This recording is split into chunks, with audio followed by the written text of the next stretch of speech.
Our top story, a tragic accident. At approximately 10 a.m. this morning, a tanker exploded on the Alva City Freeway near Red Hills. 72 are confirmed dead and 425 injured as federal hazmat teams work to clear the area. CBC's Chris Riley is live on the scene. Chris, do we know yet what caused this disaster? I'm afraid not, Mark. We only know it involved hazardous materials which have yet to be identified. The crews you see behind me are working feverishly to decontaminate the area and remove what remains of the truck that exploded. And we now have confirmed reports that people as far as 3 kilometers away collapsed when smoke from the accident drifted over them.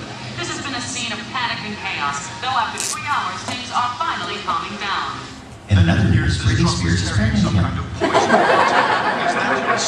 Apparently, yes. Unofficial sources tell me the explosion has the characteristics of chemical or even biological weapons-grade materials. The science restricted. Chris, are the authorities certain this was an accident? There's been no official statement, and there are a few details concerning the explosion. However, according to police records, this tanker truck was reportedly stolen earlier in the day. Under those circumstances, around the possibility of bioterrorism. That's all from the site. Back to you, Mark. It's the same story on every channel. Is this deja vu? Deja vu. I had a strange feeling I had that same cup of noodles last night. We did have noodles last night. We had the same flavor all 3 meals for the last 3 days. So quit dreaming. Oh man, I was hoping it was a dream. If you're not happy with those noodles, just say so. There are plenty of other choices. We got instant udon noodles, instant soba noodles. Just pull the string and it's ready to go. We have some sushi in a cup, but the date's expired. But if that doesn't bother you...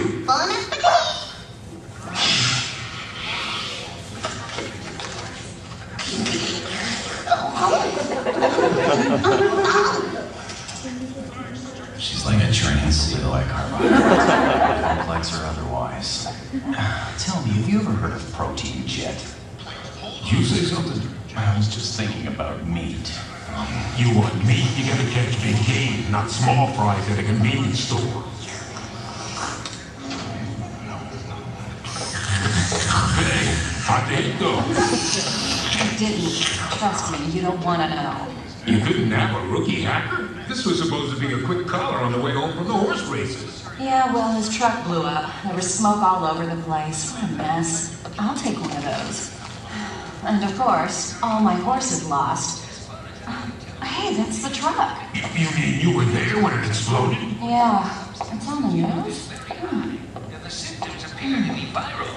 Although we can't rule out the possibility of biological warfare, we may all be at risk from this extremely grave condition if we don't identify these substances. Hold on a minute. You two? Turn girl, big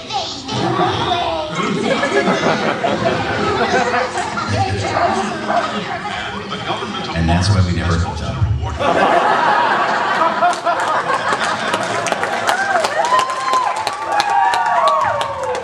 So you guys want to just chat, or you want to watch a little more? What do you feel like doing? You want to chat?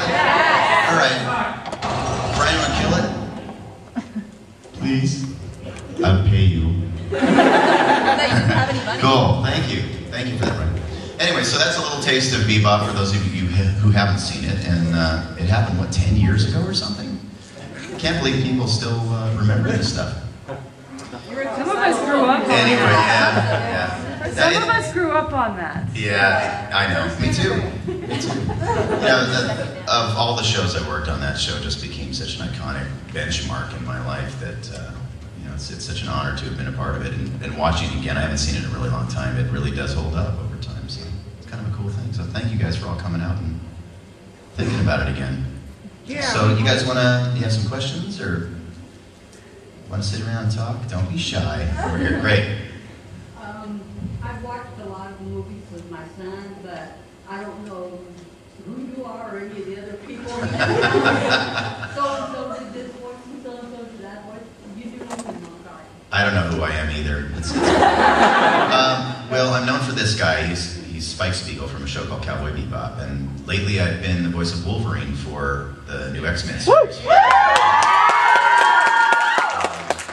play Green Goblin for Spectacular Spider-Man, and Yaki Doodle on Harvey Birdman. And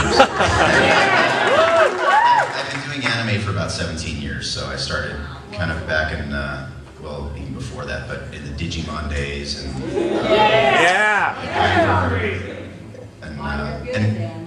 oh, thank you, thanks, Mom, I appreciate it. That's when their friends call me Mom. Oh, great, okay. Yeah, if you guys want to come up to the mic, you can, and just, you know, maybe make a line, act like there's some sort of semblance of order here. First off, I want to say that of anyone in the industry, you're one of the top 2 that I've ever wanted to meet, so I consider this an honor. Who's the number 1? Scott McNeil. Oh, yeah. Me too, I'd line up for him, too. Great character. I don't know if you've ever been asked this question before, but I remember watching some anime in the past, and there are a lot of actors that had a voice that sounded a lot like yours, except in the credits it was credited as it's David Lucas.